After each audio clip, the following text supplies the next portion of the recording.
Hello and welcome to Let's Talk Politics. I'm Brad Salzberg and I'm the founder of the Cultural Action Party of Canada.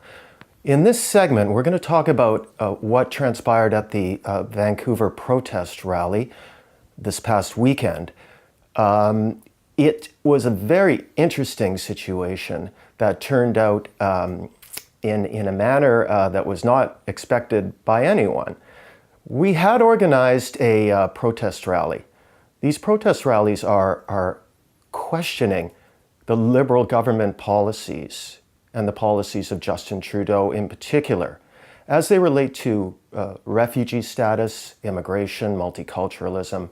That's the intention, but what transpired was that the media turned this thing into a three-ring circus, to the degree that violence was certainly possible and some minor altercations took place. Thankfully, no one was hurt. And this is really one of the most important elements. You know, there are many misconceptions about what the social conservative movement is all about in Canada. Much of this is perpetuated by a media who sensationalize the issues and demonize this movement, a growing political movement, also known as populism, populist movement in the advent of Donald Trump. They are presenting it in a way that maximizes the demonization of the movement. So, in other words, they leap directly to these issues such as white supremacy. Cultural Action Party is in no way a white supremacist organization. They also go as far as to speak of neo-Nazism and attempt to portray these ties, to neo-Nazism, all right? Again, Cultural Action Party has nothing to do with that, white supremacy, or any racially oriented ideologies. We're not about race, we're about nationalism in the terms of the identity, the cultural preservation of English and French Canada. This movement really wants to ensure that these components, we could call it Canadians of European heritage, or Anglophone Canadians, or Francophone Canadians, these communities, which are referred to as our founding peoples, along with First Nations, whose culture we also advocate the preservation of. The current situation in Canada is one of extreme globalism, extreme liberalism, to the point where it's becoming oppressive. We witness this right now in what happened with a media outlet called The Rebel, whereby their license has now been pulled. As I understand it, and this was in the media today, basically they've been shut down. Perhaps they will reemerge, I don't know.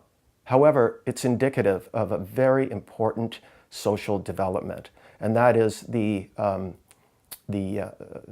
attack upon freedom of expression in Canada. Basically, the government and media want to shut down the social conservative movement. And they are attempting to do that right now. What Cultural Action Party suggests and is working toward is the broadening of the political spectrum within Canada. So right now, we have three main parties, obviously, the Liberal Party and Conservative and the NDP. It's arguable that all these parties are liberal, small l liberal. I believe that. I believe that's a fair assessment. And therefore, our goal is to broaden the spectrum of political discourse in this country and be inclusive of true conservatism, or social conservatism as we call it. I think many Canadians would agree with that sentiment, and they do agree.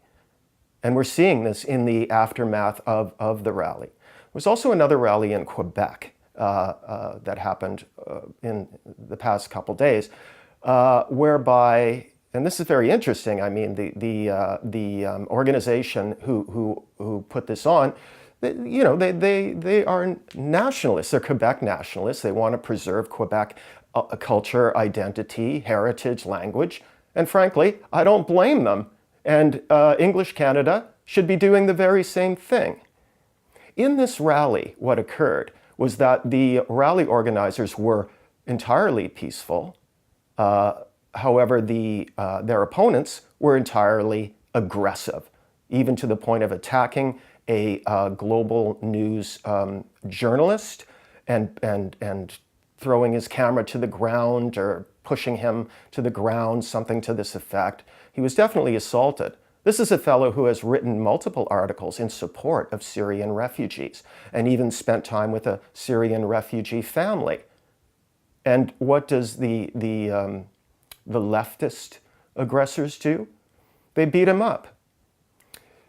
All the aggression and violence that came from these rallies was perpetrated by the leftist, so-called anti-racists. So who's the violent party here? Who's the violent element of between the so-called, the right and the left of these issues? I think we all know the answer to that one. It was explicit over the course of these rallies. The media, they're afraid. Even the government is afraid. They're afraid of a populist uprising in Canada. So what they do is they take our movement and twist it to present it as racist and based upon race. It's not based upon race. Cultural Action Party has a lot of supporters who are non-Anglophone and non-Francophone. We have Sikh people that follow us, various ethnic groups in Canada, such as Filipino, Hindu also. These are people who understand that the issue is not one of race. It is one of culture and one of identity. Our movement will preserve and is working to preserve the traditional cultural identity of Canada. English Canada, French Canada, Francophone Canada, First Nations. We feel that there is an agenda to erode and marginalize these communities. Immigration is one aspect. Of course, it affects the demographics of our country. Multiculturalism is a very important element of this attack upon a traditional Canadian identity. Multiculturalism has been positioned as a policy of equality for all Canadians. But is that really true? Let's take a look at this quickly here.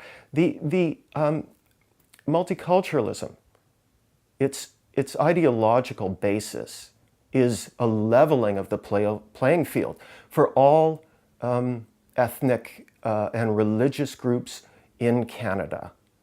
And this is something that is a falsehood. It is not a program of equality.